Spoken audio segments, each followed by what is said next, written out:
Welcome, welcome to the Black AF1 pod. I'm your host, Raina, and with me, my ever contrary co-host.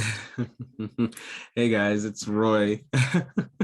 Thanks for that intro. She's so excited to do this today, guys. If you could only just see her. I feel like we haven't recorded in months. I don't know how much I got used to this part being part of my weekly routine. But as you all know, if you follow us from Twitter, my darling, argumentative co-host Roy has been sick. And I've been so worried about him. That, by the way, I have penetrated like fully into Roy's life because I was so worried about him that I went and found his sister's Instagram, followed her and DM'd her and was like, oh my God, I'm so worried. I haven't heard from Roy. And like, it's unlike him to be unresponsive for this long. And I know he's been sick. And she was like, oh, this is after you hadn't heard from me in like a week. And then like, it was recording day. I think you'd messaged me the day before and I was just dead. I was like, oh my God, is he still not awake? Like, what's going on? Because we spoke like, I think 4 days before and you said you were sick and I hadn't heard from you. And I was like, okay. Yeah. It's time to activate the Sharon card. And like, I'd been wanting to follow Sharon on Instagram for so long, but I was like, that's a bit creepy. That's a bit creepy. But I finally did it, guys.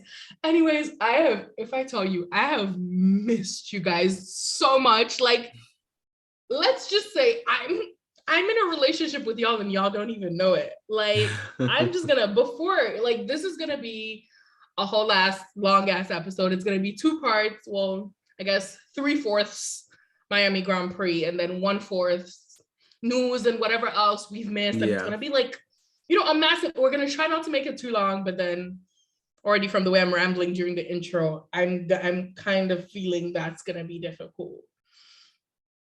But before we start with the Miami Grand Prix, like before we move to sad stuff, let's discuss fun stuff. Roy, you will not believe it. I am out here dreaming about people on F1 Twitter. I'm like, I need a break from that place. Yeah.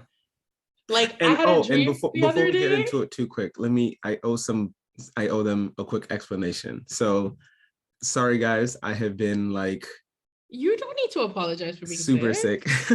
It's just everybody send you their well wishes as well on the Twitter page. I haven't touched the app. I've just kind of been like in a bubble. So no, I've just been sick. I hope I don't sound too nasally. I try and make sure I mute out and edit out all the coughs and the snorts and stuff in the back. But no, it's good to have you guys back today. If I'd done the intro today, I was actually gonna call Raina the ever patient, since it started off like a day or two with some life things going on. And then I got like super ill, and like almost a week and a half later, I'm still slowly recovering. But yeah, so no, anyway, let's get into the main show. I'm not known for my patience, so maybe it's better that you didn't do the intro, because calling me patient is very well, like anybody who knows me would disagree with that. But anyways, I'm dreaming about people on F1. Okay. Like, okay, it happened one person, and I had to DM them, and I was like, dude, you will not imagine. You were in my dream. Okay, how was this dream? Was it a racing dream? A friendly dream? I didn't know like if it was like I didn't know how like it was like a super. No, I didn't mean like a weird dream. I just was like talking about like, were you guys like, did you meet up at a race or like? We were out like maybe a race. I don't know the context, but we were out like partying with a bunch of other people. Yeah. And there was some other stuff. I'll fill you in later. You know who the person is. Yeah. No, F1 world, and especially the like just Twitter, because that's just where it's so much easier to meet other people, because despite how big it is, it's still small in comparison to so many other things. So and I know sports, you, it definitely runs your life. You're just so passionate. People just don't like. I took a break for like, and I feel like I'm still fully not back, because I've been back, but like I'm not really engaging. I'm not fighting with people, which is rare for me. That's progress and growth. I'm proud of you. I haven't been sassy, I don't think. So I don't feel like I'm really truly back. Maybe this race weekend I'll be back proper, but I don't know, it's just been maybe something about the Spain juices will like I was away, and like it felt normal being away. It didn't feel Like my life felt normal again. And I feel like I'm back to like, I had a little social life this last week going on. So that was fun. I went out with my best friend. I'm in a positive space. I'm in a good vibe. Anyways. Yes. Moving on. Right. Describe the Miami race weekend for you in 3 words. Miami race in 3 words. What almost was. I had thought of 3 other words, but they were 4 words. So I had to rework it again. And that's how I'll describe anybody it. Who's been watching football like a hot minute now, like maybe 10 years, over 10 years or so, would know where this phrase is inspired from. But mine is, why always me? And obviously me in this case is Lewis. Not me right now. Yeah. Like me is Lewis. But I feel like, whew, have we not had our fair share of oh my God, it's been horrendous. Like it's been horrendous. Like it's been scary. Like I feel like there's nothing he can do to get, like, it's like, since Brazil, basically, like nothing has been, like, as his performances have gotten better, the gods of racing have been like, yeah, no, that's gonna be a no. Like, we're just not on your side. Because like Miami, arguably, I think Lewis drove like the best he's driven this season, which is saying something, because he drove really well in like Australia and stuff as well. But I think Miami, he drove the best he's driven this season. And let's just say maybe it's a good thing you were sick and we didn't record that weekend, because boy, was I angry. Were you? Oh gosh. I think it was worse than thingy. It was worse than what previous Imola. I was more angry than Imola. Impressive. Because in Imola, it was just a situation of like, I knew like I could like, and I said this in my Imola review. I said this in my Imola review. Like, James Vowles needs to be strung up, because, and I've said this before, like even when we were winning, strategy was dubious. Like the distance with which we were ahead of the other cars plus Lewis was masking how bad this man's strategy was. And like, they're still out here tweeting about Spain last year and Hungary 2019 because they have so few strategy masterclasses that they're living on those things. It's like that fucking double pit stop in China in 2019. 2019? Yeah, 2019. They're living off that. And I'm like, yeah, okay.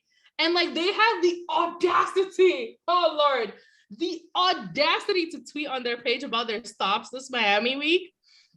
They were, it was, I think 2 point something, 2 point something. And I was like, okay, this is like when a failing student gets 1A and suddenly thinks they're valedictorian, because what do you think is wrong with you? Like, what will you go and fix the nonsense problems that are wrong with your situation?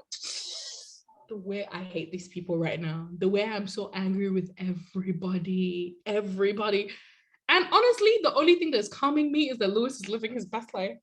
He's out there partying and dancing his white dances and partying with his white people. No, yesterday his Instagram, he had so many Not even stories. yesterday, the Miami weekend. Oh, really? Okay. He turned up mad. Like, he was drinking tequila straight from the bottle. Like, he was living his best life. I missed all of this. And then the next morning, like, you in his eyes, even in the pictures, you could tell this man was like faded. I was like, you know what? You do that. You do that, baby. Like, you deserve that. Because no, let me be miserable on your behalf. Let me curse Mercedes-AMG Petronas Formula One team on your behalf. No, it's like, I think it is the last 3 races in a row. It's just been like every other week, but it's always been safety cars. I'm pretty sure. I don't think it was like a GP in between. Okay, so this season has had what, 4 races? Is it 4 or 5? I thought we've had 5 races. No, this is the 5th race. 4? Fifth race? Yeah, it feels so long. Oh my gosh. Australia, no. Bahrain, Jeddah, Australia, Imola. Yeah, it's four Okay. races. You see, the thing for me is Yeah, so it has the been three. So last it's been three, the in last the three safety last cars. 6 races, going back to last year, 5 of the 6 have had safety cars that have gone against Lewis. Like Australia is literally the only one where it didn't happen. Yeah. No, the Bahrain, the safety car didn't Sorry, affect us. Bahrain is the first race. Yeah. Sorry, I keep thinking of Australia as the first race of the season. Yeah. Yeah, Bahrain is literally the only Yeah. race where it didn't happen. Like no, there was like nothing. And like even but with at least Jeddah last year, Lewis still managed to just be better because again, our car was more competitive and he was better. And like even when I try and like put last season to bed, like this year, when I look at it, we've had one race with good luck for both drivers. It wasn't like in Bahrain, Lewis got lucky and George And got honestly, unlucky. even that race, is it that we didn't get lucky. Someone else it was just unlucky. So Yeah, it wasn't like something happened that like swung it in our favor. Because there's like neutral race when nothing yeah, happens. yeah. But then there's a race where something happens to someone, so DNF, and you Yeah, benefit from it. exactly. And when we look at George, it's not like George is the only person who's benefited from the safety car. Although one race he was the only person who benefited, but like this past race, a few other people managed to pit her under that. When I'm just looking at it, No, and this last race was it not just him? He was the only no, I one think left. I think a few other No, because people it also was it pitted. was no. He was the only one that was still on. A few other people pitted, but he was the only one that was still on that Yeah, but strategy that would yes, like a few other people pitted, but like those people who pit other than George, it didn't really change their race. yeah, George exactly. was the only one who like gained places by Yeah, pitting under the but I safety mean, car. what I mean by that is inter-team. It's not like George has necessarily been like. It's not like when I'm looking at it inter-team, like that Bahrain. It wasn't like what happened to the Red Bulls was lucky to us. It just so happened that like when it happened, we both were able to succeed.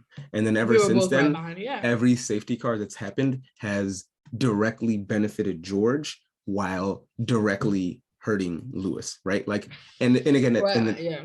and so that's it's just been kind of it's been a little bit annoying and frustrating to watch. And so like in my mind, whenever it's happening, I'm just thinking like, fingers crossed, we're just getting rid of all our bad luck early at the Now, while season the car is bad. while the car is bad. And so later in the season, when the car is good, safety cars will always go our way.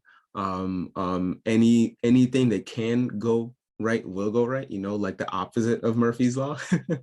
So I get what you mean. Not you quoting Murphy's Law. So like, I mean, it's frustrating, and in the moment it's hard to envision the future. I mean, like when we look at last season, before Brazil, like because Brazil was immediately after Mexico, everything looked bleak. There was like those of us who could be hopeful were purely hopeful on the fact that it was Lewis, right? But like once we got into Jeddah, and then we got into Qatar, and then we got to not Jeddah but Brazil, then Qatar, then Jeddah, we're like, okay, like the hope kind of got reinstated. And so I'm trying to do that now, but in the I'm gonna moment throw it's something to always just you. hard. What's up? Like I was more hopeful Last season at any point last season, including at the end of those double Austria heartbreaks, than I am now. And that's not to say I don't have. Okay, I've always said once Spain happens, I will tell you if we have a chance or not. So my reckoning is coming, but right now I'm I'm trying so hard. What are you looking at? No, I'm thinking. Sorry, I'm thinking. I've never seen you think that way before. Yeah, you literally looked away. People usually aren't looking at me. I'm not usually thinking that hard. I'm like running like a billion like thoughts right now. Okay, that's fine. By the way, I think I'm falling sick. Oh, I don't know if I told you this. I'm sorry, but I think it's you. Oh, we are somehow connected, and now I can am see that. Sick. I can feel it. I can feel my body fighting to stay healthy. But I got my mom sick, but I think she's recovering a little bit faster than I. Anyways, as I was saying, honestly, it's depressing to talk about Mercedes. Bridge, do you have anything you need to like? If I begin to cook them, I will not stop. They all need to go to hell. There's Vows, James Allison, Mike Elliott, that flagpole, there's their boss, those small boys doing the pit stops, all of them. My ancestors are coming for one of them one by one. We can move on, but if I was just to say a quick one last thing about the team, at least as far as Miami is concerned, it was honestly a roller coaster of a weekend because the car looked great, especially at the start, and then all of a sudden, like, yeah. I mean, George's. I mean, it's just free practice. You know me, I don't trust Friday practice. Yeah, no, it's true. It's true. But like, even without taking free practice seriously, like we haven't looked that good at any practice session all season. So I mean, no, we look good. I'm just saying before that, we haven't looked good. We actually looked really strong there. And it was a free practice where it looked like most of the cars weren't running a typical like long run setting just yet. But then all of a sudden after that, we immediately went down and then kind of managed to kind of come back. And again, like one thing, I don't know if I was talking to a friend IRL or texting or something, but like it was showing again that like I know George has been some people I'm sure Twitter is hyping up George, but like one of Lewis's greatest strengths that all of his past teammates from Alonso to Valtteri have always said that like, yeah, sure, you might be able, even Button, right? Like, yeah, sure, you might be able to like see Lewis beat him in FP1, FP2, all of these. I mean, I found Q1, Q2, but when Q3 comes, Lewis always somehow manages to pull something extra out of the tank, right? And it's not even that he's holding back. It's just like something about him and he finds that extra pace. Before we move on to the rest of the meaningless, useless drivers and how their weekends went. Okay. So I'm gonna be very honest with you guys right now. I don't remember what happened in the Miami race. I remember Gasly doing something stupid that I wanted to talk to Roy about because I was like, Roy, look at your guy, but I don't remember what it was. Overall, he had a decent race. He had a good finish. Didn't finish. Oh no! Did he crash? No, we don't remember anything from the race. No, he was having a good race. No, I remember he was having a good race up until that point. I do remember because I remember watching the race. Didn't he crash out with Norris? That's what caused the stupid safety car. Yeah, but that wasn't his fault. He crashed out. It was his fault. No, it wasn't his fault. Norris. Was it Lando? Yes, it was Lando. Norris did what he did to Sainz. Norris did to Gasly what Norris did to Sainz in Brazil at the race start, where he thought he was ahead enough, and so he cut in. And when he cut in, his tire clipped the other guy. And so the same way he knocked himself out in Brazil last year and then ruined Sainz's race, he did the exact same thing here, except this time he also sabotaged Gasly's race as well. Up until that point, Gasly had been running in the points. And because I remember looking at the race and I was like, okay, Gasly, like you're doing much better this week and you're actually putting it to Tsunoda. So like, this is not enough to get out of fraud watch. I mean, yeah. What I do remember is Mick and his faux father tangling. Yeah, I guess that did happen. Please, this is an understatement for how I felt watching that relationship crumble right in front of my very eyes. Yeah. And I hope it never rekindles. Yes, I am a hater. That probably did nothing. That was a blip. Like I guarantee that didn't even register. Who knows? You never know. You never know. Yeah, no. I'm literally rubbing my hands together. I mean, I know you enjoyed it very much when it happened. Of their doom and gloom and failure. Yeah. I mean, it was a very goofy mistake from Mick. It didn't really make too much sense why that happened. And I think like even Vettel was like kind of annoyed in the aftermath, like you could tell. Or not in the aftermath out, because I didn't see him in the interviews, but I think as it was going on, he was like, what the hell just happened? And I think even during Vettel's race, just since we're kind of on him, I think he had a random his tail kind of kicked out, which reminded me of all the times where Vettel was just kind of like spin out in the middle of a race. Oh, Why? I miss Spinny Vettel. Since he moved to Aston Martin, he's just the car's too slow that he doesn't even spin. I miss when he would just learn to spin on his own and blame someone else. Alex Albon must have learned from him.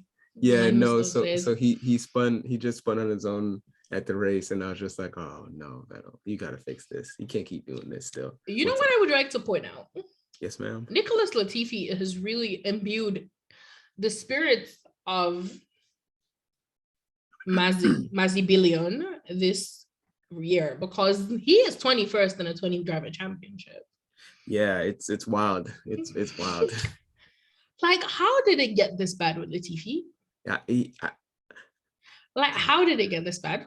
Like, I feel like it came out of nowhere. Is it maybe he just cannot, like, maybe we're back to like Latifi when he first joined F1, like he just can't adapt, and it's gonna take him like another like 2 to 3 seasons, if he can stay that long, to like even look moderately like an F1 driver, because he's just not good. He's just not all right. I don't know what's going on with him. How many years did you say? You said what? How many years did you say it would take? 2 to 3 years. Because he's 9. In what car is he gonna be let to stay for 2 to 3 years? He's 9 seconds off Ricardo, and the only reason why he wasn't last is because Mick obviously went into Vettel. So Mick ended up finishing 15th. He finished the race, but he was 9 seconds off Daniel Ricciardo, and Albon was in 9th place.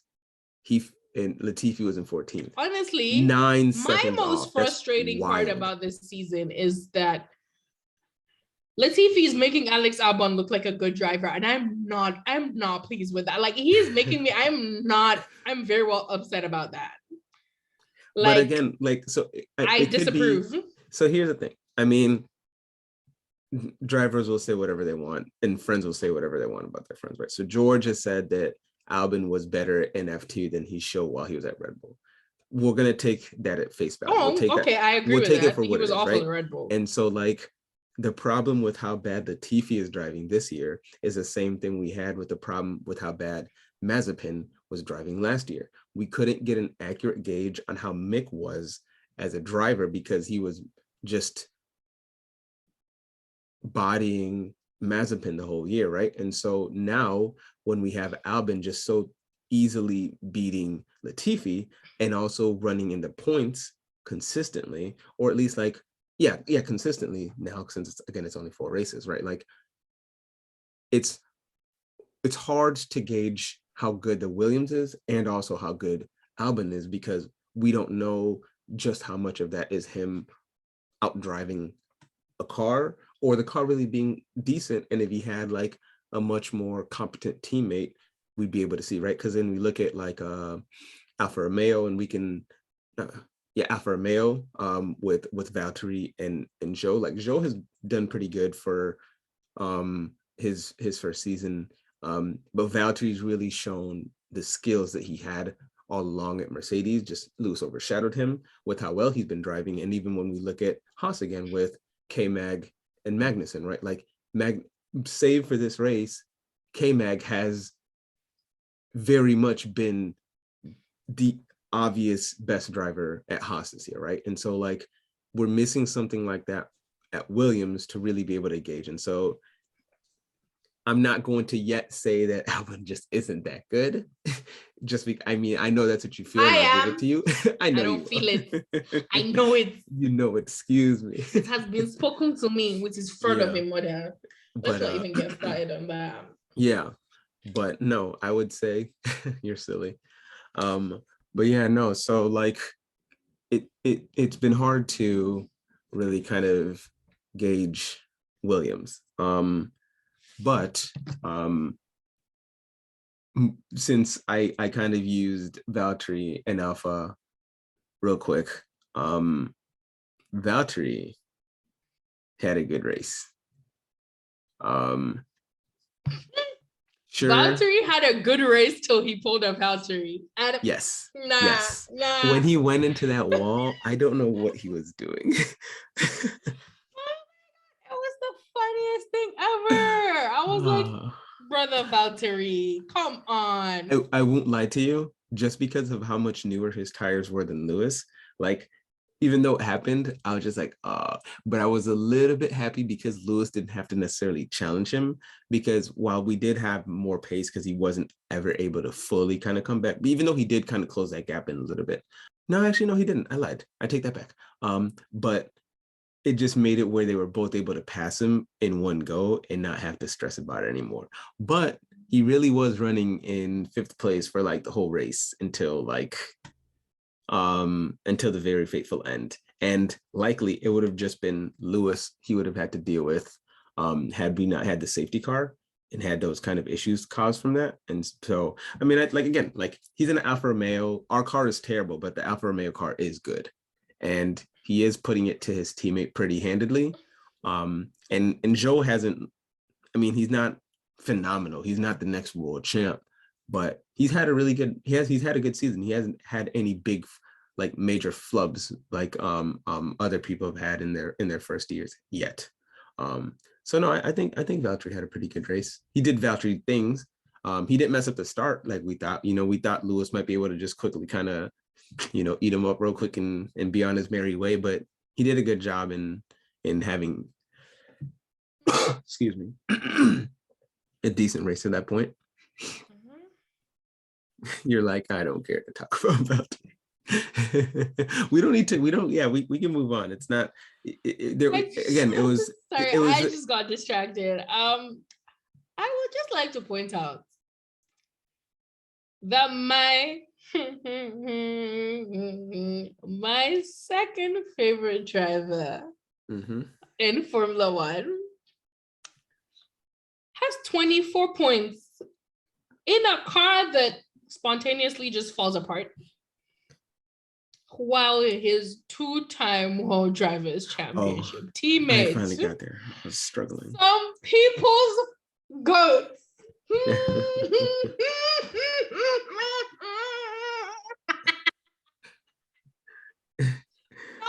people's goats. He's still languishing.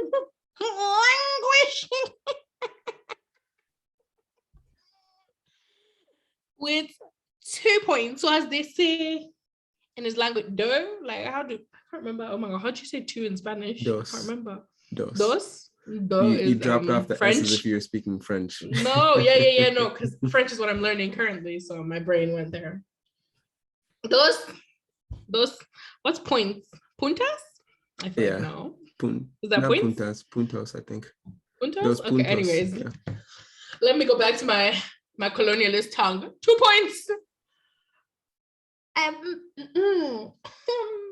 Somebody that said that they're better than my driver, and if he had equivalent car to anybody, he would win the championship.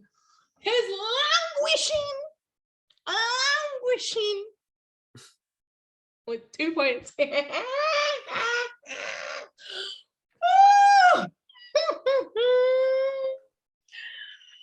It's still traumatizing. PTSD. Over 2007 is still doing him.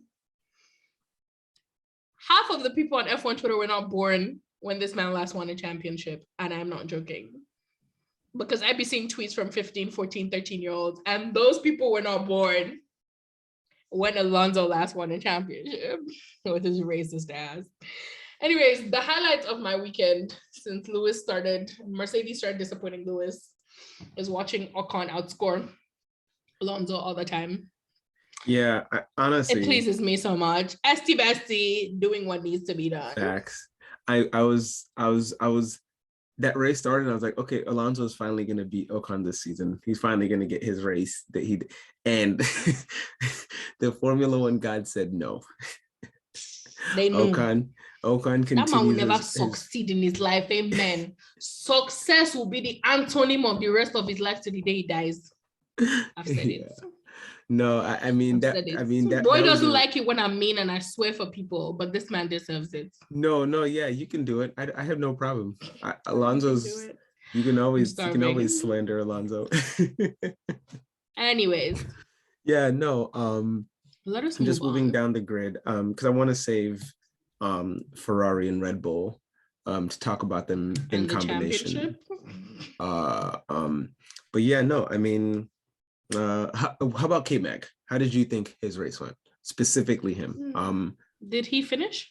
No, he didn't. What happened? I don't remember. I think didn't he crash out? How? Like mistake, intentional? That's a like good question. I don't remember anything about that. I don't even. But up until that, he had been running pretty well. Okay, you know what? Ignoring K-Mag. If we can't remember, let's just move on. I thought you might remember, and for some reason I thought I would remember. I don't. Nope. Yeah, and nope. Wasn't even that impressive. And we did talk about Lando, but we cannot. Who's that? Milkman. Okay. Go ahead. I understand now. His partner in funniness, Daniel Ricciardo, was like who? was struggling, and like I really do my best, just because my friend. Do you, Ray? No, my friend on Twitter really likes Daniel Ricciardo, and so I try and. Which friend? I've been trying to be Ashla. Ashla is that how to say her name? Yeah, I'm pretty sure it's how you say her name. Watch her listen to this and text you and be like, yeah, that's not how to say my name. Please correct me. But since she's a fan of Danny Rick, I've been trying to be easy on the Danny Rick slander. I have no loyalty to any of my friends. Cleo can testify to that, as she is my most loyal listener. And yes, I will slander her friend every day. This isn't even Danny Rick slander, but genuinely, I am concerned for him as a driver. Not even in terms of like keeping his seat, but like what is going on with him? Like, has he just genuinely regressed as a driver, right? Like sometimes athletes have sadly like a very small window of their talent, right? Like they burn brightly quick and they fade away like just as quick. And do you think that's what we're seeing with Danny Rick? I mean, for you might even say his burning bright wasn't that bright, which is, I can understand that, but like, okay, I will really say his burning bright wasn't that bright. Okay, I'm gonna put out like Daniel Ricciardo beat Seb, 4-time world champion. Yeah, super impressive. But as Seb's career has regressed, I'm gonna say it looks less impressive now, because especially after what Leclerc did to Seb, then it seems more like Seb just capitulates every time there's a younger guy and the car's not doing what he wants it to do. Yeah. So it doesn't feel as impressive anymore. But granted, I feel like that was his time. Yeah. But 2014, 15, 16. The moment Max stopped crashing every other race, I think Ricciardo should have just retired. The moment he decided not to stay a second driver in Red Bull, which for me is what he should have done. Yeah. At least he could have still been winning races. And I think when Max had more pressure on him with Ricciardo as a teammate than anybody else who has come after Ricciardo. Easily. Because Red Bull felt like they owed more loyalties to Danny Rick than anybody else who's coming after. Anybody else coming now knows for sure a second driver. Yeah, that's without a doubt. So I think there was less blatant favoritism with Danny Rick as a driver. And I do think his career would have been better served with him staying at Red Bull. Oh yeah, hindsight regardless. I mean, at the time it made sense, but hindsight too, like. At the time, it didn't make sense to me. No, it definitely didn't. But it because like it wasn't. He was going anywhere. He was going Mercedes. He was going Renault. He was going Renault. Like it's not like that losing to Mercedes thing makes no sense. But that was Alonso's reason for like moving to McLaren and then McLaren changing to Honda engine because he was like, as long as you're a customer team, you're not going to beat Mercedes. That made sense because McLaren were a team that were still winning races. Yeah, like. They were winning great. Nobody could have foreseen what would have happened with Honda. Yeah. And like also McLaren not building, well, they hadn't been building the best cars, but like they were building race winning cars before everything kind of capitulated. Yep. Once 2015 came around. Exactly. But everybody who watches Formula One could have predicted Renault weren't gonna magically start winning races. Like, I saw it coming from a mile away, I'm just saying. But then I'm a smarter fan than most. I'm just saying. Let me toot my own horn. Toot toot. So yeah, that is one thing. Two, I have some good news for Daniel Ricciardo. McLaren have bought Mercedes from the E team, so it's not going to be McLaren from next season. Yeah. So they have the perfect seat for him when they decide to dispose of him at the end of the season. Oh gosh. Like, is it a coincidence? I don't think so. Because obviously they've invested way too much money into this man to be like, yeah, they're paying. It's gonna look so embarrassing for them to just let go of him. And people still say like world championship material. Which world championship? Oh yeah, Formula but E. I feel like it's like the Will Formula E. That's the one. He should go and compete with Stoffel. And don't let Stoffel put him in his place. And Giovinazzi is in Formula E. He's doing nothing. Although I've not been watching Formula E much, but I know he's doing nothing.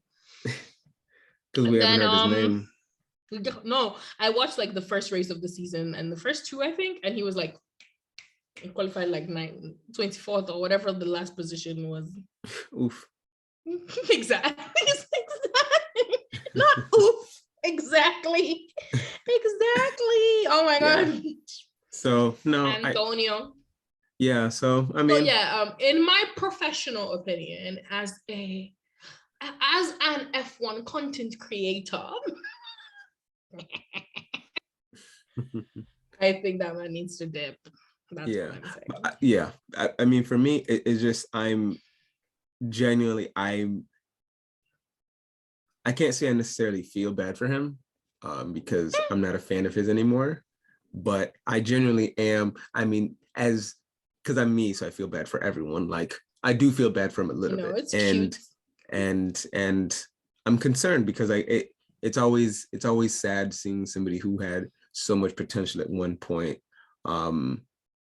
Even if it was just talk, right? Like just what could be, right? What could be, right? Like, it sucks that like, if we had seen, if Daniel Ricciardo could have been the Daniel Ricciardo of when he was still with Vettel and Max, and he had been in that 2021 Red Bull car, like what type of competition would we have seen, right? Like, would it have been easier for Lewis because then Max and Ricciardo would have been going back and forth and they would have been dispersing those points more, right? Would they maybe some of that aggression that went to Lewis because Max, because it's so clear just how much more aggressive Max was in 2021 purely because he was desperate to win, right? Which is why he's chilled out in terms of his driving aggression. Because he's like, at the end of the day. Yeah, he's like, at the end of the day, whether I win or not, I have Rosberg, but without actually retiring. Like, at the end of the day, exactly. I have what I've always dreamed of, what I've always wanted. If he didn't have such an inferiority complex like Rosberg did, right? Like, if Rosberg didn't have such a massive inferiority complex, maybe he would have stayed in Formula One longer because, like, I got my W, so like, even if Lewis beats me again, like, I'll live, right? But I'm still a world champion, kind of like Jensen. You know, he had so many shitty seasons, but like at the end of the day, you can't take away. Well, with Max, you actually can take away, I feel like argue that technically he's not really a world champion. Unless Max wins this year, unless Max wins this year, or he wins a second one at some point in his life, I will never call him a world champion. But regardless, that's but I would. I'm nice like that. I think Max Verstappen is a legitimate world champion in most percentage of DNFs since he started his career. There you go. The shade. No, so I think it would have been very interesting. That is fact. It would have been very interesting to see Danny Rick had stayed at Red Bull, but we're not there, and now we have a very different version of Danny Rick. Like, maybe this slump would have hit him while he was there, right? Like, who knows? And and the thing is, we can think about it this way: is it even a slump, or is it just like who he always truly was, and we're just now seeing it? And like the circumstances did not align with his teammates for us to truly see how bad it was. Because I will say Max has become a better driver, But you see, the reason why I won't think that, the reason why I'm more inclined to think he's gotten worse is because if this is I'm not saying he hasn't gotten worse. He's yes, definitely gotten worse, but I yeah. don't think he's gotten that much worse. The reason here, I'll tell you why I won't accept that is because if I accept that, it means Lando is a better driver than he is. Okay. Oh, So I think Lando is a better driver than no, not Ricardo. better driver than not better driver than Ricardo, better driver than like he comes off because he's very easily beating Danny Rick. And if Danny Rick, like for me, if Danny Rick was better and just gotten that much worse now, then that means it makes sense. Lando just bodying Daniel Rick all the time doesn't mean Lando is necessarily all that good because Ricardo isn't as good as he used to be, right? Like people believe Ricardo was this. But this same Lando was consistently losing to Sainz, who we can now see is not all he was made out to be. So but like people forget this. The These reality people is forget. the reality of this matter is like everybody performs differently in each team, which is why it takes consistency and a certain level of skill. Yeah. And greatness to go from team to team and still be doing well, which is why Alan Prost is a goat. Do you see how I go? I'm impressed. I love it. You should bring Alan Prost more often because I get so excited in it. Like it's good to have love and like adoration for someone who's not competing anymore because like at the end of the day, like there's nothing they can say. They've already set their career in stone. You have everything. You don't know what's gonna happen in the future. You can't give them bad karma by chatting shit about another driver. Everything's already happened. With Lewis, like sometimes I'm afraid to chat. Like, look at what happened to me this offseason. I will never forgive Mercedes for that. I made so much drama over the fact that Lewis was gonna be lapping Max Verstappen and then yeah. God punish you, Mercedes. God punish you. I want to forgive you. Moving on to our final two. I don't want to spend too much battle. Yes, I don't want to spend too much time on them, so we can just kind of move on and have some quick bants about this week. Max. Okay, championship battle. You give your thoughts, I'll give my thoughts. Yes, Red Bull versus Ferrari. Max versus Charles. Horse v energy drink. Again, another weekend where this Red Bull is just overpowering. That car is quick. Okay. You don't agree? Interesting. I didn't say anything. Give your thoughts. Oh, it was your look. It was the look on your face that you hear me when I'm ready for you to hear me, okay? No, yeah. No. So this weekend. Who won this race? Max. Okay. Sorry, I just like I'm so focused on what's happening to Lewis. Like I literally don't have the energy for what happens in the front anymore. No. Like, Max won. Because I don't even think I got to the checkered flag. I was so annoyed after what happened under the safety car. Max won. We've not even discussed. Let's wrap this up. I like to finish on Mercedes and their shenanigans. Yeah, okay. Yeah, no. So Max won the race, in my opinion, pretty handedly, right? Without that late crash and safety car, which kind of brought the race back together. But even in that, like Max was still able to keep Charles at bay, and he did it pretty well. I think there was one moment where Charles had an opportunity to overtake or at least get as close as he could when they were kind of coming into that last super technical section, not last, but that super technical section before that DRS straight. I swear I don't remember what that track was like. Yeah. Just go on with your point. The closest he'd ever gotten to Max, I think he got to 0.6, and up until that, before the previous races, it was like a high 0.7 to 0.8, and it was just enough. And I thought that was the time where he could finally like have some real aggression. And I think he messed up his exit out of there because he wasn't. And I think, and after that, right, that was when Max was able. The next lap, he got out of DRS zone. But Charles, I think, drove an excellent race. I don't think he could have driven that much better. I really do think the Ferrari just didn't have the juice in it. And it's proven because of how Perez kept getting much, much closer to Sainz. And Perez being a bum just couldn't seal the deal. And then the Okay, one time okay. he I was could, gonna say, right? okay. Because Perez was gaining on signs and he just didn't have enough, and then he choked. One second, I'm gonna say this now. Yeah, go for it. Like wheel to wheel, I think both Sainz and Perez are very good drivers. Oh yeah, absolutely. But gaining on, I feel like they have the tendency to like drift back. Yeah. But we know Perez is a bum as he had like what 40 lap fresher tires. God, I don't understand. Like the in a car that's faster. It just makes no sense. In a car that is faster. And like at this point, I don't even blame Red Bull for giving him old cars. Like, why waste your money and machinery on somebody that is still gonna do stupidity like that? Yeah. There's no point. In terms of, I don't think this was Leclerc's best race that he's driven this season. I think he could have done better in certain places. Interesting. I also know this is the first race he's qualified on pole that he's been unable to convert. Yeah. But I didn't think he was going to be able to convert. But also, I think we are now seeing how much last year's Red Bull was a really good car because Max was able to consistently get pole that year. Mm-hmm. But this year, with a car that is faster than the Ferrari, but not, I don't think, as fast as last year's car was faster than the Mercedes. No, last year's Red Bull he's crazy. Struggling to get poles. Yeah. He's what, 1 of 5 now? I thought. Yeah, I think 1 of 4. Yeah. I've had 4 races. Yeah, 1 of 4. I think it's 1 of 4. 1 of 4? Max. Leclerc had 2.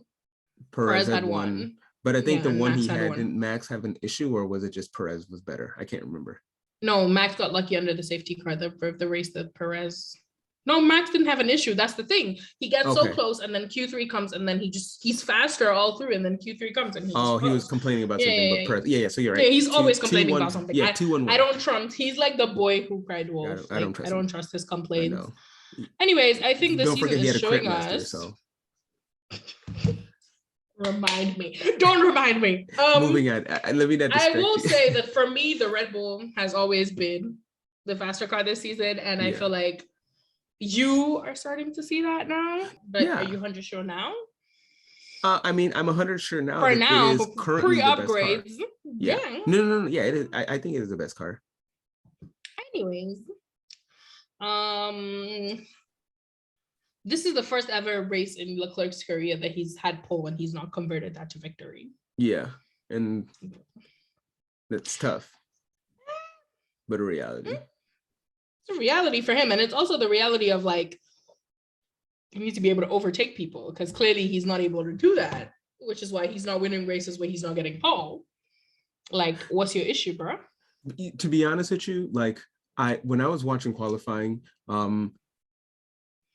I thought Max, if my memory serves me correctly, which it might not be because it was a while ago, like it looked like Max messed up, which is why he didn't get it. When after qualifying, I didn't think Charles was going to win the race. In fact, how long it took for Max to get in front of him, I thought that was the more surprising thing. I was always confident that Max had this race and Charles will have to pull something out from strategy to beat him. Oh, sorry about that. Okay. So I personally, I thought the Red Bull was very strong this weekend. And it was just Ferrari that happened to get lucky. I'm curious to see what Ferrari will do coming into Spain with these upgrades to match the pace that the Red Bull has, because clearly that car is dominant and it's only going to get worse if they don't find a workaround or a fix very, very quickly. Well, there is our kind of rickety janky race review from last weekend, but main takeaways is that it is still the Red Bull and the Ferrari show, and Red Bull is now clearly starting to show that dominance, and Ferrari needs to hurry up and do something quick if they want to stop that bleeding, because while we can say that Red Bull hasn't fully fixed their reliability issues, because we saw that power loss to Perez's car, and oh my God, when that happened, all I was thinking was, why can't this happen to Max? Why can't this be Max having power issues? But we can see that they still, and the team didn't know what was going on, because that was the first time at Red Bull the entire time we've seen Perez where he's been so kind of like livid with his team, because he was like, look, they have no power. They're like, hey, the car's fine. Like, dude, do you not see the timing? Me like losing 5-7 seconds to Sainz. So, but regardless, so that, and actually maybe that might have given him a chance to pass Sainz sooner. I totally forgot about that. Moving on anyway. But yeah, so clearly, just final words on the race. Like, Ferrari needs to do something. Red Bull looks like they're really kind of taking this championship over. It's clearly going to be a Charles v Max, and it's now looking like Max kind of taking that over. And for the real reason why you guys are listening here, Mercedes just needs to go on ahead and hurry up and figure out this car, because I still have hopes that Louis will be Lewis. I'm lighting candles. That's all I'm saying. I am lighting candles. That's all I'm saying. But yeah, so just talking about, I think we can just talk about some random news things. So moving back now, okay, take your time. Are you okay? Can I have first dibs on what we're gonna discuss? Yes, please go for it. The topic of the day, the buzzword of the FIA, jewelry. I have never seen people more pressed by jewelry than Ben Suleiman. Dude, what is your problem? What is your problem? And I'm like, they're so, like, this is the hill. Like, let's not even talk about Will, son of a devil, Buxton, whose head is clearly up the FIA's ass, talking about how, is this the hill Lewis and Mercedes want to die on? Is this the hill Ben Suleiman wants to die on? Bros, well, Muhammadu, name of the prophet. You should be such a good man. Why is this? You have been given the name of the man of all men, the best man in all of existence, in all of life, in all from Adam till now, and you want to die on the hill of jewelry. Why are you so pressed? Why are you so? I'm so confused. Why is he so bothered? Like, it's actually convincing me. It's actually convincing me. I think it's been interesting. I mean, he started off saying he was going to be a rule stickler, which fine. There's always those kinds of people, but it's the rules in which he's choosing to be very enforcing. I mean, obviously, from last year, and saying, Lewis, you have to be at this thing, whatever. Like, they're seeming targeted. But even if you don't look at it that way, like, the FIA seems hell bent on this jewelry thing. And and again, it's weird, but what is giving me life about it is that Lewis seems so thoroughly unbothered by, and the funniest part is how Lewis was saying when it comes to the Spain race, instead now he'll wear 4 watches maybe this time, and he's not worried about it because they have a reserve driver. So if they kick him out, then he'll have that. And I don't know how serious he was being when he said that, but ultimately, I think, like, even if he was dead serious, it's probably because just how tough the car has been. So it could be just one of those reasons where it's like, look, I'm not even close to being in this championship, missing 1 point or 2 here, while it's been a title decider in the past. This year it's looking as if that's the least of my worries. Mohammed has the audacity to be like, oh, Lewis needs to be a role model. For who? Leave this man alone, please. If he wants to be a hoe, he can be a Talking about jewelry, did you see that article where this guy was like, Lewis looked more like a rapper than a racing driver? Yeah. Give white people a reason to be racist, and they will take it. In fact, don't even give them a reason. Let them just sniff a reason from 10 miles away. They will run and catch it. That one was wild. I saw that. Run and catch it. You want me to play according to their rules so I can get what? What exactly can they do now better? These people are looking for any and every opportunity to be racist. And that is why people like Karun vex me. Because these people, at the depths of their depths, they hate you. They hate you. If you were not serving their agenda and twerking for them and repeating party lines, they would throw you away so fast. Yeah. I remember 2020, yeah, when Louis started speaking up about like diverse, like he had been speaking about diversity, but like obviously 2020 was like the pinnacle where Black Lives Matter and everything was happening. And obviously we came back in July. That's when everyone started up. Any little thing on Sky Sports. And Karun, you can speak to that Negro. They are using you as a token and you cannot see. You cannot smell it. You are so goddamn fucking foolish. So goddamn fucking. This is why people who say, oh my God, like instantly when Will Buxton spoke this week about whatever nonsense he was saying, like it brought me back to 2020 when everything happened and Lewis tweeted how he's like seeing the silence in his industry and nobody's speaking out, blah, blah, blah, blah, blah. Uncle Buxton, Will, who should face his brand new wife, is he not the one that just got married, or was that Jensen? I couldn't tell you. I think it was Jensen, but I couldn't. I don't know. I feel like also Will. Anyways, Uncle Buxton had the audacity to go on his Instagram, repost Lewis's story, and be like, "No sign from anyone in your industry? Question mark. Look again. Known you a decade and a half. Open your eyes. We see, we feel. Don't cast us out. You little garlic condiment. Who do you think you're cast? He said, don't cast us out. Where have you spent? Oh my God, this man annoys me so much. Wait, you gotta give context. I have no idea what you're talking about. So Lewis, in the pandemic time when everything was happening, and Lewis was speaking out and everything with George Floyd and Breonna Taylor, Lewis made an Insta story where he said, I see those of you who are staying silent. Some of you, the biggest stars, yes, you stay silent in the midst of injustice. Not a sign from anybody in my industry, which of course is a white-dominated sport. I'm one of the only people of color there. Yes, I stand alone. I would have thought by now you would see why this happens and say something about it, but you can't stand alongside us. Just know I know who you are, and I see you. Oh, Lewis is mad. Will Buxton screenshotted that, posted it on his story and then added, no sign from anyone in your industry, question mark. Look again, known you a decade and a half. Open your eyes. We see, we feel, don't cast us out. Oh, was this, so this is back in the day? This is what happened back then? 2020.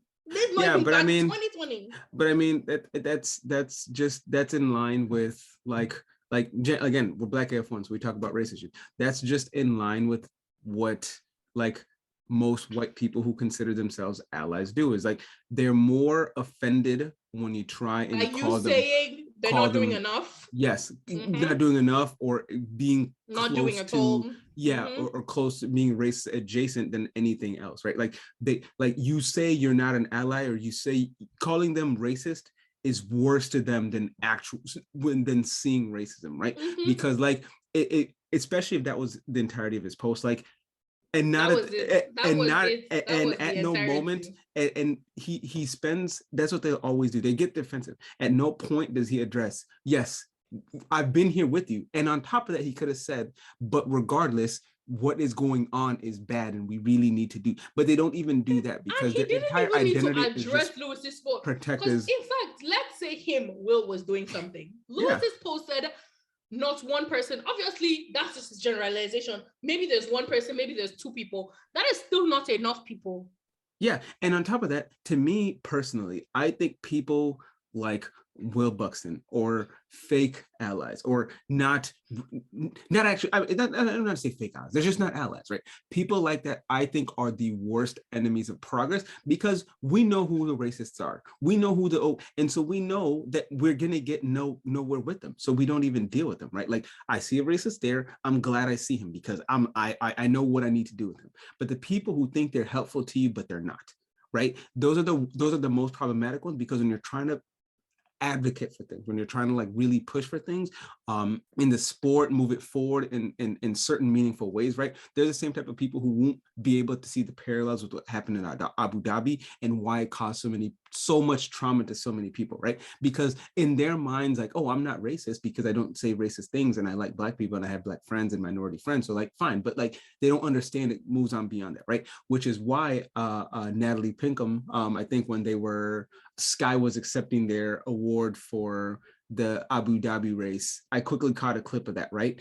Because it was a BAFTA or something, if I remember correctly. It just happened this last week.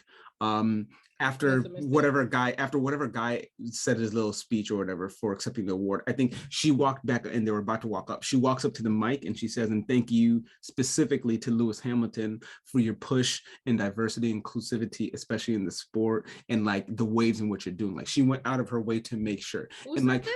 Natalie Pinkham. She won an award? No, Sky F1 won an award for the Abu Dhabi 2021 race, the farcical race that it was.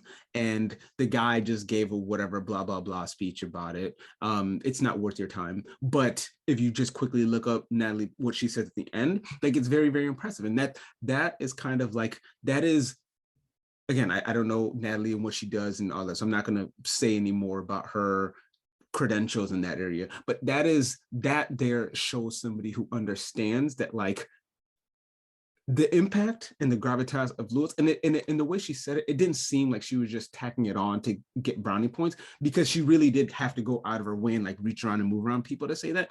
And so like something like that, understanding that like existing isn't enough, right? You have to do more and than honestly, that.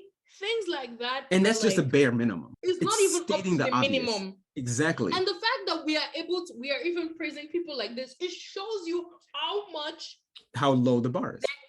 There's nothing. Nothing. These people allowed people to kneel for like 1 year and they were like, okay, bye, we're done. Yeah.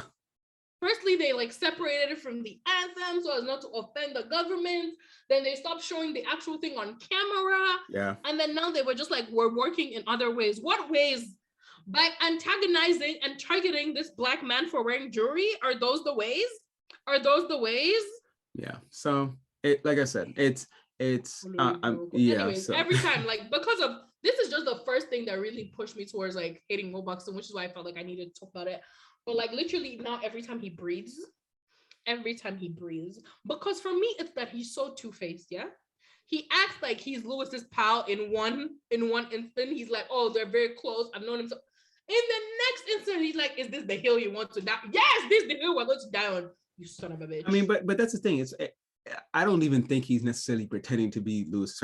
I think in his mind. No. I think he is. I think Will Buxton is just a perfect example of whiteness living in its privilege, right? Like, you are not racist in the I do racist, objectively racist in aggressive things, right? But Will Buxton is just the perfect example of a white man living in his white world, existing with other people. And when he sees something that he doesn't understand, he doesn't consider that, hey, maybe in my life, in my lived experiences, I can't understand that, right? He just looks at it from his perspective, which he thinks he's being an objective discerner of truth and like opinion, right? And so he just says his thing out there, right? And then when he gets challenged on it, right, especially when it comes from a racial standpoint, like he said in the 2021, he gets immediately defensive, right? Like, and that's just that confidence he has. And so like a more cynical view, absolutely, like you can throw him away. For me, I just tend to be more charitable, so I try and have more hope in people. And so I'm not going to say I necessarily like Will Buxton, because I just don't. I think he has great energy. I love the energy he brings. I just think the information he gives is sometimes just weird. He just is a perfect example of the way in which the types of people in which people of color very often have to see, understand, and figure out how to deal with, figure out how to present themselves in that world to cohabitate with them, right? Because again, it just is a white world in most places of power, right? But also like preserve like their sanity and their health, right? Go into their spaces. And sadly, like that is all F1. I mean, if anything, Will Buxton is one of the better sides because we can only imagine just how old and white and moneyed it is. And that is a side we can't even begin. Right. And that's why what Natalie said, like, again, while being just stating the obvious, at least gives hope that somebody with some tenure in that field, right, has the wherewithal to understand that, like, no, what we have, F1, what it is now, is directly due to Lewis Hamilton, and what F1 can be will be directly due to Lewis Hamilton. So I don't know. I thought it was nice. Moving on, something. I don't know if how many people watched. I watched some of the races, but they had the historic F1 Monaco Grand Prix. They had the historic F1 Monaco Grand Prix this week, and they were kind of cool watching the older cars whip around the circuit. However, the real event of note that I'm sure everyone now knows is that Charles managed to crash Nikki's Ferrari car. I think apparently he lost something with a brake, so it might not have even been his fault, but ultimately it doesn't matter. Charles at Monaco usually equals him in a wall. And so when I saw it, I thought it was hilarious, and it was on a video on YouTube. And when I was I happened to go down to the comments, and I saw one guy had commented something like, you're missing the master plan. This is actually him getting his Monaco shunt out of the way, so when the Monaco GP comes in, he'll be free and clear. So maybe it's all part of a master plan that Ferrari cooked up, knowing that Charles will probably put it in the wall, and so we can get that out now. He'll be clear for it. So I don't know. I mean, that's 2 Charles kerfuffles already this year. So maybe he's trying to do a Lewis and get his bad juju out now. Okay, maybe I'm a bit, yeah, but I just want this juju to exist for the rest of his career and just be that one thing. No matter how successful he gets, it's just that one thing. It would actually be so cool. Like, it would be cool. Like, no, yeah, seriously. He ends up becoming like 3-time world champion, but like, but every he's just like. I don't want it to be a thing he tells his children. Like, it becomes like a horror story in their household of like Monaco. I never finished the Monaco GP. Like, oh my God. Somebody was like, even if he finishes 18th, I just need him to finish that. I think he's going to finish this year. Yeah, no. I actually think he's going to win this year. Do you really think so? You think he's going to finish? I think he's going to win. That's impressive, because she always has a Charles is gonna put it in the wall contingency no matter what race it is. Street race. Okay, I'll make a decision after Spain, because Monaco's after Spain. Yeah. Because pretty much almost every team, I'm pretty sure, is bringing upgrades to Spain. Like that was the more scheduled upgrade window. So I mean, yeah, sure, Mercedes is bringing their upgrades, but so is everyone else. So like, it's going to be a whose upgrade is the best, and also like, is Mercedes figuring their stuff out? So it'll be an interesting weekend. So which is a great segue. Do you have any at all predictions for? Oh, that's what I was gonna. Oh my God. We're on the same, because we're on the same wavelength today. Because when you said the jewelry thing, we're on the same wavelength today. That was exactly what I was gonna do. Yeah, that's literally what was on my mind next for predictions. Because we always forget, by the way, to do predictions. Always. Lewis victory. Wash me with that energy, please. Put it into the universe. Lewis Hamilton would win the Spanish Grand Prix for the 6th consecutive year. Put it out. Is he gonna get pole too, or no? No pole. Victory. Okay. Because right now his race wins and his poles are mismatched, right? Watch it. They're the same. 103, 103. Okay. Sainz pole. Ooh, I like that. At his home race, I think something would spark up his butt. That would be dope. Okay, I'm gonna give 5 predictions. Yeah. Sainz pole, Lewis victory. Okay. 2 teammates will crash. I'm not gonna say who. Okay. But like team partners will crash. Ocon will outscore Alonso at his home race. Oof. That's rude. And Joe will finish in points. Oh, that's lit. I like that. Those are good. Predictions. I like that Lewis win. I had hope that Lewis might be able to make a win this last race, so I'm going to continue that. I didn't have. No, that was before we got there. Like that was with nothing. Before we got yeah, there? that was with nothing. That was just I was always holding on to Spain. That was on Inshallahs. Okay, that was just me on vibes. there was no proof of that happening. So yeah, I like that. I have it that. Okay, if I'm gonna say Lewis is race winner, I'm gonna say both Mercedes in the points. I mean, not in the points, top 3. Okay. Yeah. Okay. Sainz. I'll add you one and say Leclerc finishes between Lewis and George. Sainz finishes in between Lewis and George, showing out for the home crowd. That might actually come out with my Sainz poll. That might actually showing out for the home crowd. I'll keep it with Leclerc since you're okay. Yeah, I like that because I was always gonna say Sainz in between them. I actually think Sainz DNF. Ooh, that would be pain. That would be pain. Yeah, wow, you are a masochist because my goodness. Well, I don't like him, so sadist will like. Yeah, sadist. In fact, because this is not for you. You're punishing him. No, because you gave him pole. He went from elation to just depression. Anyway, so that again, yes, Ocon continues his dominance over the Spaniard, who happens to be cohabitating his team with him. And then, yep, see, I had to say his name last week, and I'm not saying it this week. And then let's see here. Valtteri, once again, top 6. Latifi will continue being at the very bottom and being 21st of 20th. Sadly. Let's see how this weekend goes. I mean, it'll be cool since I'll actually get to be there. I actually need to see if I can't find tickets, but we'll see. So in our very irregular version of this pod, but now that we've done our race predictions, we're gonna do our stars and our bums and our from the last race. Star of the day for the race. Star of the day for the race. Star of the day for the race. Can I say the Miami GP? That was your star of the day? No, I'm kidding. I just don't want to say Max. You can say Max. There's nothing wrong there. I really don't want to. I don't like the man. I can't give it to Charles. Lewis.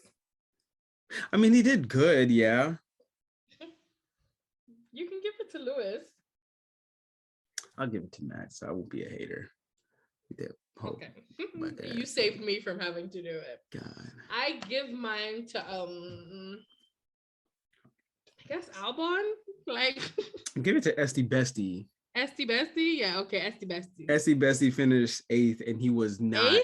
Yeah. Okay. And he started I think I thought it was 10th. Okay. He was in Q2, right? But he was way low. He didn't have good qualifying at all. No. He started from the back of the grid because he didn't in fact. Yeah, exactly. No, Bestie. Listen, never mind. Nah, you already gave Max. No. You already gave Max. No, I forgot. No, hold on.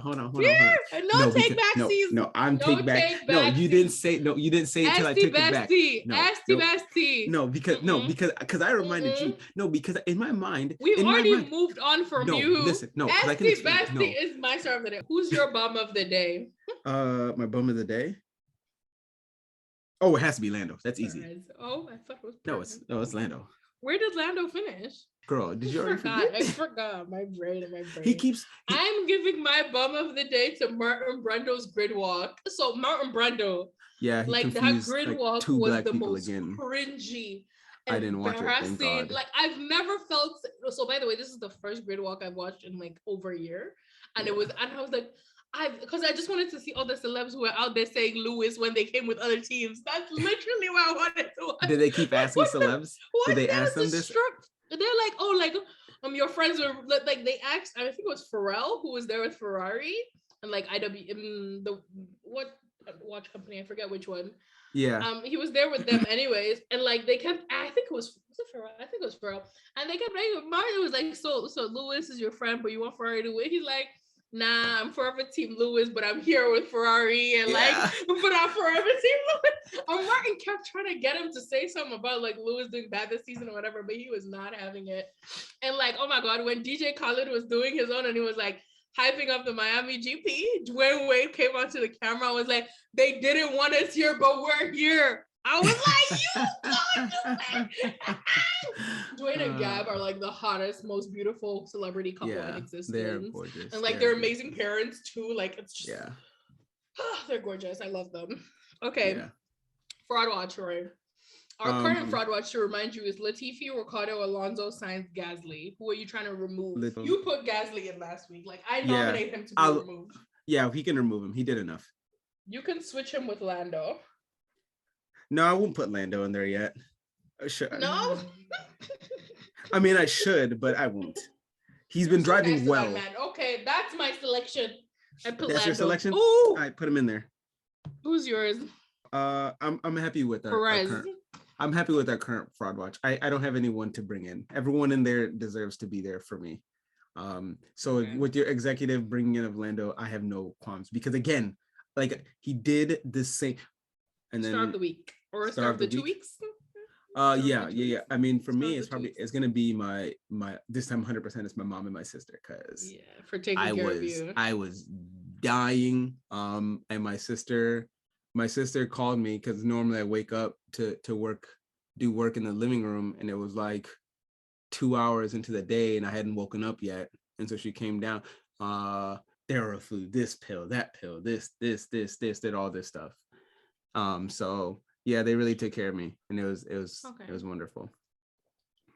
I don't think I have any from last week. We're from like the week just finished, but from the week before Miami, it's my dad who was in town, and we spent so much time together gossiping about everybody in the family and just catching up. And I love him. I'm obsessed. I'm unhealthily obsessed with my dad. And also friends from Twitter. I've heard from a few people that people were checking in on me and wondering if I was okay. They were. Ruby and Letu, like they were all mentioned. I really Varun. I really want to thank you. Yeah, there's other names. I don't want to just mention one and not, but there were several people who I heard from, and so I just want to thank everyone. I'll be back soon. Just been busy with life. We will definitely be back. I'll try and figure something out. Better than ever. Like if it's fine if you can't make it. If you guys tune in next week and hear only my voice, just don't be surprised because Roy's going on vacation. Like I'm so excited for you. Like also another mutual friend we have like traveled yesterday, and I was so happy for her. I was just like, oh my God. It is really fun. Always hyped when my friends are living their best lives and I'm out here just bored. But yeah, Roy's going on vacation, so maybe it's just me next week. Maybe not, but if it's just me, y'all are in for a roller coaster. Anyways, thank you so much for tuning in, everybody. We've missed you so much. We love you. Bye, darlings. Bye.